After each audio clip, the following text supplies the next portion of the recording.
네, 시작을 할까요? 네, 시작해도 될까요? 자, 우리가 갈등에 대해서 다루고 있는데 한번 시작을 해보겠습니다. 네, 조금 이렇게 호흡을 통해서 지금 여기에 항상 무언가 시작하기 전에 앞에 우리의 여러 가지 상황들에 대해서 간섭을 많이 받기 때문에 우리의 생각과 감정과 내 안에 있는 깊은 열망을 조금 더 잘 보기 위해서 지금 여기에 집중하는 방법으로 이렇게 호흡을 통해서 알아차리는 시간을 가지는 것이 도움이 되는데 지금도 여기 잠시 호흡을 통해서 지금 여기에 집중하는 시간을 가지겠습니다. 기본적으로 첫 번째 단계는 내가 어떻게 호흡하고 있는지 알아차리는 거고요. 그래서 내 숨이 들어오는 숨과 나가는 숨이 어떤지 알아차리시고 그게 알아차려지시면 그 다음에 내가 조절해 보시는 겁니다. 그래서 조금 호흡을 느리게 해보기도 하고 빠르게 해보기도 하고 그런데 안정에서는 느린 호흡이 훨씬 더 편안함과 이완을 주기 때문에 느린 호흡으로 내가 스스로 조절해 볼 수 있는 그러면서 이제 마음을 조절하는 힘을 가지시게 되거든요. 그래서 내가 호흡이 들어오고 나가는 걸 알아차려지시면 천천히 호흡을 조절하시면서 지금 여기에서 머무는 연습을 한번 해보시겠습니다. 편안한 자세로 네. 행복학계에서는 이게 기본 자세라고 생각하시면 될 것 같아요. 조금 자기의 자세를 잡으시고 이제 천천히 호흡을 느끼시면서 주의를 기울이시면서 조절하는 단계까지 자신의 속도에 맞춰서 해보시면 되겠습니다.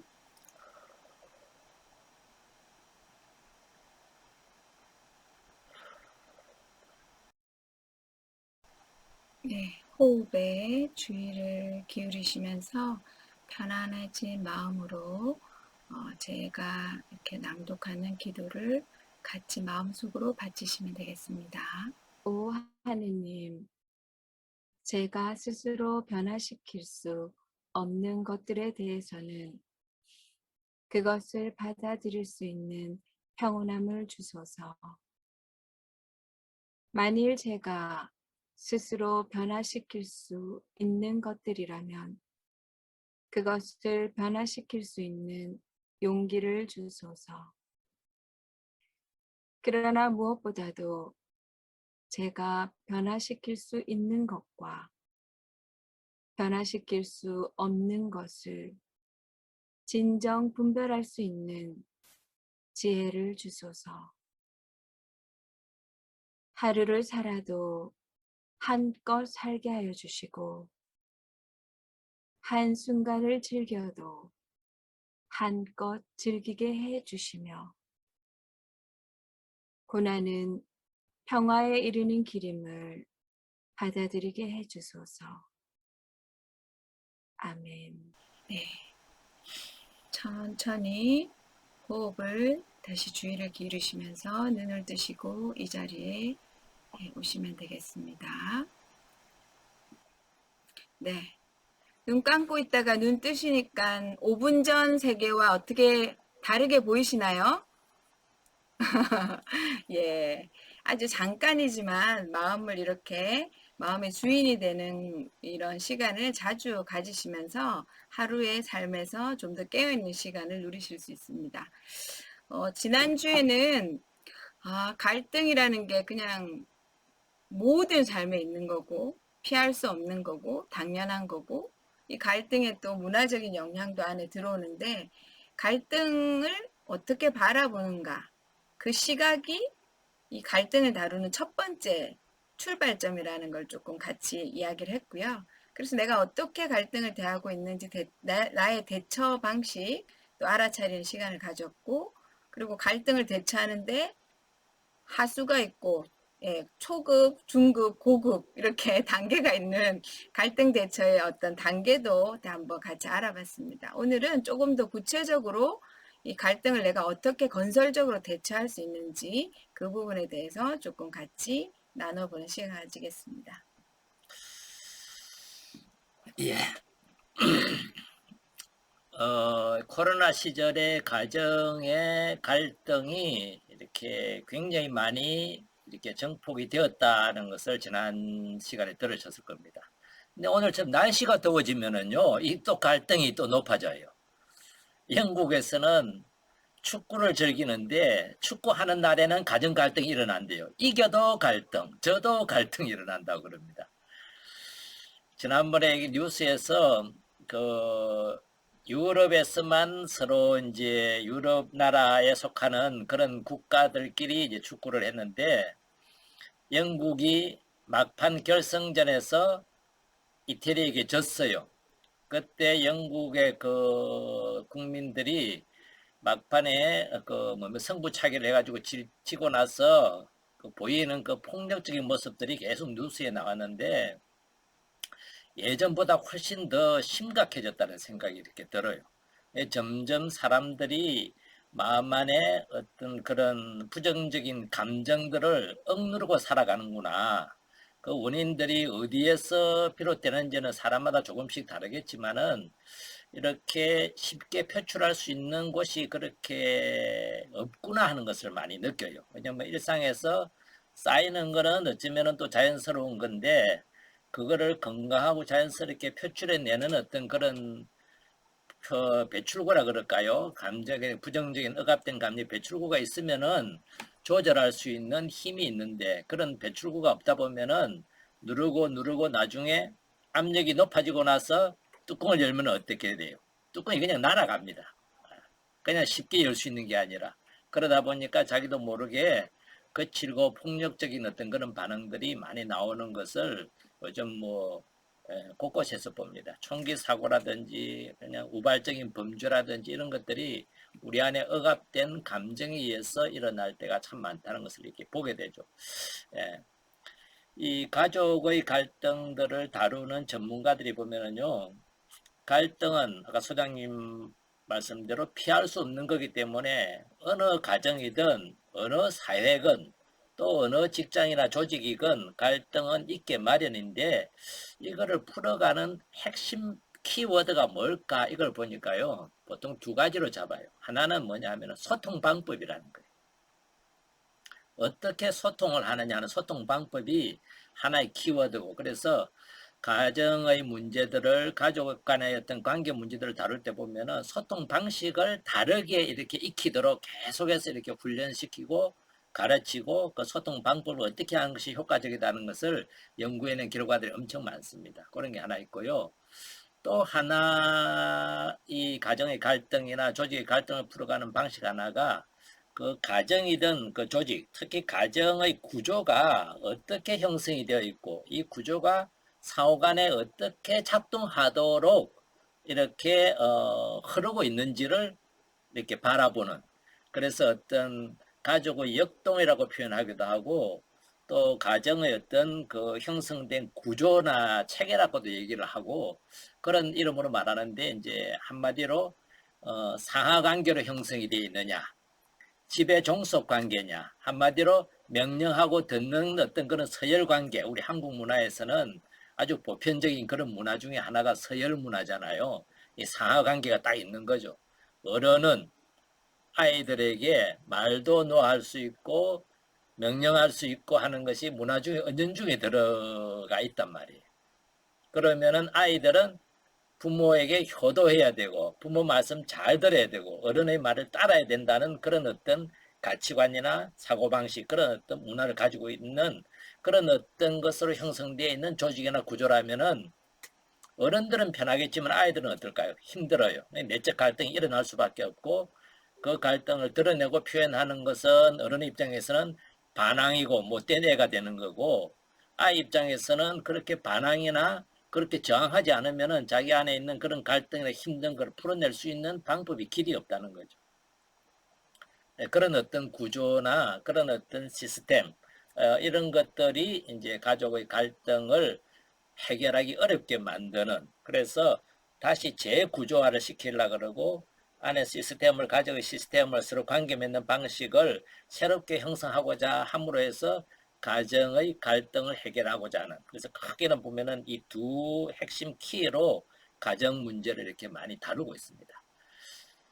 물론 이 두 개의 핵심 키로 가족 문제를 다룰 때를 우리는 뭐라고 표현하냐면 가족 상담이라는 단어로 많이 쓰는데, 때로는 이것과 좀 구분해서 가족 치료라는 단어를 씁니다. 치료라는 말은 뭔가 약간의 그 치료가 필요한, 한마디로 약간 정세가 깊어서 어떤 가족 개인 안에 한 구성원이든 아니면 가족 전체의 어떤 구성원이든, 예를 든다면 그 안에 알코올 중독자가 있다든지 자기 자신의 어떤 감정이나 자기 자신의 어떤 뭐라 그래 기분 자체를 조절을 못하는 그런 어떤 폭력적인 성향을, 충동적인 성향을 가지고 있는 사람이 있다든지, 또는 이런저런 어떤 트라우마로 인해서 자기 스스로를 어느 정도는 조절할 수 있는 그 힘을 잃어버리고 있는 사람이 있다든지, 뭐 등등 여러 가지 조금은 치료가, 치유가 필요한 어떤 그런 개인들이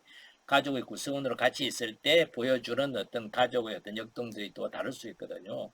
이럴 때는 이제 가족 치료라는 그런 개념도 이렇게 이제 사용하기도 하고 그렇게 합니다. 근데 이제 우리가 이런 어떤 강좌를 통해서나 일상적으로는 그런 치료 분야보다 가족 안에서 서로 소통 방식만 조금 개선하면은, 그리고 가족이 서로 관계 맺는 어떤 서로를 바라보는 어떤 가치관, 내면의 어떤 마음가짐, 이런 것만 조금 조절하면은 가정이 훨씬 더 안정적이고 좀 더 서로 지지하고 좀 더 평화로운 가족이 될 수 있는 그런 방법으로 지금 이제 우리 강좌에서는 주로 이제 다루고 있습니다. 그래서 혹시 이 강의를 들으시면서 우리 안에는 이런 폭력적인 어떤 구성원이 있다든지 어떤 중독의 구성원이 있다든지 조금은 치료가 필요한 구성원이 있다면은, 조금 더 한 단계 나가서 상담 쪽으로나 치료 쪽으로 이렇게 생각해 보시는 것도 가족 전체의 화목이나 그 뭐라 그럴까요, 평화를 이렇게 갖고 가는데 훨씬 도움이 이렇게 된다고 이렇게 보시면 되겠습니다. 오늘 우리 3주차 주제는 건설적으로 갈등을 대처해보자 하는 것이 이제 오늘 우리가 다룰 주제입니다. 지난번에도 말씀드렸지만은 이 갈등이라 그러면은요, 긍정적인 요소도 상당히 많이 있다고 말씀을 드렸습니다. 물론 갈등으로 인해서 힘들고 고통스럽고 불편한 이 부정적인 것도 이제 같이 있습니다. 그런데 우리가 이제 오늘 다룰 갈등의 대처라는 것은 이 부정적인 것들보다 긍정적인 것을 어떻게 최대한으로 활용할 수 있을까? 갈등이 가지고 있는 긍정적인 것이 뭔지 혹시 기억이 나시나요?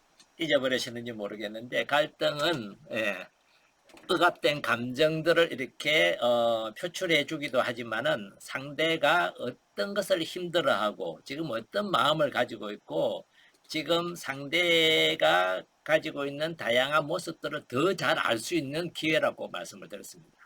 그래서 우리가 어쩌면은 내가 가족 구성원이고 지금까지 살아와서 서로 잘 안다고 생각하지만은, 제가 볼 때는요, 그거 8, 90% 착각이에요. 알고 있는 거는 내가 알고 있을 뿐이지. 그래서 우리가 이런 경험 많이 하죠. 당신은 정말 좋겠다. 친구들끼리 만나면 그런 얘기 하잖아요. 좋겠다. 당신 남편 정말 멋있고 너그럽고 그런 사람이잖아. 이러면 여러분들 뭐라고 대답을 해요? 한번 살아봐라. 네가 한번 살아봐라. 그런 말을 우리가 쉽게 하잖아요. 그건 뭐냐면 내가 알고 있는 내 남편과 다른 사람이 알고 있는 남편이 많이 다르다는 거죠. 그리고 동시에 또 아이들에 대해서 마찬가지입니다. 내가 알고 있는 내 자식과 학교의 선생님이나 직장의 상사가 알고 있는 내 자식은요, 전혀 다른 사람이에요. 어느 게 진짜 아들이고 어느 게 진짜 남편일까요? 어쩌면은 그 모든 모습들을 다 포함하고 있을지도 모르겠습니다. 그래서 우리 자신들이 알고 있는 그 사람이라는 이 관점을 인정을 하되, 어떻게 인정하냐면 이거는 내가 알고 있는 거는 그냥 그 사람의 조그마한 한 모습이라는 거, 그냥 부분이라는 거. 우리가 이제 쉽게 얘기하는 것 중에 그게 있죠. 그 불교 경전에서 나오는 얘기입니다. 그래서 왜 일반적으로 많이 알려진 얘기인데, 그 앞을 못 보는 분들에게 코끼리를 이렇게 설명을 해주기 위해서 코끼리를 데려다 놓고 한 번씩 만져보게 했어요. 그랬더니만 코끼리 코를 만진 분은 뭐라 그런다고요? 코끼리란 놈은 아주 튼튼한 밧줄과 같이 생겼다. 코끼리 귀를 만진 분은 넓적한 부채 같다. 다리를 만진 분은 튼튼한 기둥같이 생긴 게 코끼리다. 코끼리 배를 만진 분은 아주 엄청난 벽과 같다. 어느 것이 진짜 코끼리일까요? 예, 우리 누구나 쉽게 이해할 수 있죠. 그 각자가 말한 것도 코끼리는 분명하지만 코끼리 전부는 아니라는 것을 우리가 이해할 수 있고, 그리고 틀린 거는 또 아니라는 것을 우리가 알 수가 있잖아요. 각자가 생각하고 있는 그 코끼리가, 만져본 코끼리가 아닌 거는 아니에요. 맞아요. 그런데 코끼리도 전부는 아니에요. 그런 것처럼 우리가 사람에 대해서 알고 있다고 하지만은 전부를 알고 있지 못하거든요. 그래서 그 사람과의 갈등을 통해서 내가 모르는 부분을 알 수 있는 좋은 기회라는 것을 활용하는 것. 자, 그걸 활용하기 위해서는요, 우리가 교만하면은 불가능해요. 어떤 의미냐 하면은, 저 사람 다 알고 있어. 저 사람은 왜 저러는지 내가 속을 뻔히 꿰뚫고 있어. 그냥 척하면 삼척이지. 내가 뭐 그 속을 모를 줄 알고, 지금까지 같이 살아왔는데, 만약 이런 생각을 하신다면은, 오늘 강의 막 들어보셔도 아마 쉽지 않으실 거예요. 그래서 기본적으로 내가 알고 있는 거, 내가 그 사람은 이렇다 하고 지금까지 판단 내려놓은 거, 그런 거를 일단 떨쳐버릴 수 있는 거. 이게 전부가 아니더라. 그냥 코끼리 다리일 뿐이고, 코끼리 꼬리일 뿐이고, 코끼리 코일 뿐이고, 코끼리 그냥 배일 뿐이고, 예, 코끼리 귀일 뿐이다. 그냥 한 부분에 불과하다. 그런 마음가짐으로 이제 가족 한 사람 한 사람을 볼 수 있는 마음에서부터 출발하는 게 좋아요. 그래야 갈등을 우리가 만났을 때, 이 갈등을 통해서 이 사람을 좀 더 잘 알아보자 하는 마음을 이렇게 갖게 되고 활용할 수 있는 그런 이제 준비가 되는 거죠. 그죠? 예, 그렇게 돼야 그 다음에 말도 곱게 나오고 그러지, 이미 내가 알고 있다고 생각하고 나면요, 말이 곱게 안 나와요. 자, 우리가 갈등을 볼 때 이제 건설적인 갈등이다, 파괴적인 갈등이다 이렇게 표현을 해요. 이 단어 자체가 벌써 뭘 말씀하시는지 금방 보이죠. 그죠? 우리가 갈등 앞에 탁 도달하면은요, 자기 자신이 가지고 있는 인간관이나 인생관이 그냥 나와요. 어떤 의미냐 하면은요, 인생관이라 그러면은 인간의 삶은 경쟁이다. 이기고 지는 거다. 사람관계는 내가 이겨야 되지. 경쟁을 해서 내가 승리를 해야지. 내가 지면은 안 돼. 깔려. 보통 이 생각을 가지고 있는 사람들이 많아요. 그래서 서로 사랑하는 사람이 처음에 결혼을 해가지고 신혼초라고 말하고, 그 신혼의 어떤 뭐라 그럴까요? 달콤함이라고 말하지만은 그게 동시에 뭐가 있죠? 이 신혼기에 서로 간에 보이지 않는 암투가 벌어져요. 그게 뭘 위해서일까요? 이때 잡히면 평생 잡혀서 살아야 된다. 만약 그 생각을 가지고 배우자 서로를 대한다면은 이거는 어떤 인생관을, 어떤 인간관을 가지고 있는 걸까요? 이기고 지고의 게임으로 보는 거예요. 인생을 경쟁으로 보는 거죠. 인간관계를 적과 아군, 내가 이기냐 지냐의 어떤 그런 관계로 인간관계를 가정 안에서도 가지고 있다는 의미이기도 해요. 만약에 내가 이기고 지고의 관계로 갈등을 탁 마주친다면은 이 갈등에서는 누가 이겨야 될까요? 내가 이겨야 돼요. 지고 나면 쪽팔려요. 자존심 상해. 졌다 이 생각 들면은요, 위축이 돼요. 그래서 우리가 안 지고 싶어요. 그래서 쓰는 방법이 뭐죠? 어쨌든 이기기 위해서는 눌러야 되고, 논리적으로 싸워서 내가 지면 우기기라도 해야 되고, 우길 수 있는 힘이 없으면 폭력이라도 써야 되고. 그래서 어쨌든 이기려고 하게 될 때 오는 결과는 뭐냐면 파괴적이라는 거예요. 결국 너도 죽고 나도 죽고, 나도 지고 너도 지고, 그 싸우면 이긴 것 같지만 결국은 가정에서 배우자로서는 함께 지게 되는 결과를 가져오게 되는 거죠. 그렇죠? 그래서 우리가 건설적이냐 파괴적이냐를 가를 때는 기본적으로 내가 가지고 있는 인간관이 뭔지, 내가 가지고 있는 인생관이 뭔지 이것도 한번 살펴볼 필요가 있습니다. 아까 제가 말씀드렸던 가정의 문제가 기본적으로 어떤 가치관, 어떤 마음가짐, 그래서 가족을 서로 대할 때 어떤 구조로 서로 바라보고 상하관계로 바라보는지, 이기고 지고의 관계로 바라봐야 되는지 이런 것이 아니라 정말 서로 협력해야 되고 서로 한편이 돼야 되는 거. 예, 그런 마음가짐이 중요한 이유가 바로 갈등을 대할 때 은연중에 그런 마음가짐이나 태도가 나오기 때문에 그렇다. 그래서 건설적인 갈등이라는 것은 갈등 안에 있는 좋은 점들을 최대한 끌어내서 우리 가정이 또는 나와 너의 이 갈등 관계에 있는 관계가 그게 이제 부모와 자녀 간의 관계일 수도 있고 부부 간의 관계일 수도 있고 형제 간의 자매 간의 관계일 수도 있고 다양할 수 있겠죠. 그죠? 그런 관계가 한 단계 업그레이드 될 수 있는 한 단계 더 성장해서 더 좋아질 수 있는 그런 갈등을 대처하는 방식을 우리는 건설적인 대처라 이렇게 말합니다. 그래서 오늘은 갈등을 건설적으로 대처하는 방식 또는 자칫하면 파괴적으로 갈 수 있는 방식 이런 것들을 우리가 좀 공부를 해볼 건데요. 이것을 잘 보여주는 영상을 먼저 하나 볼까요? 영상을 한번 보고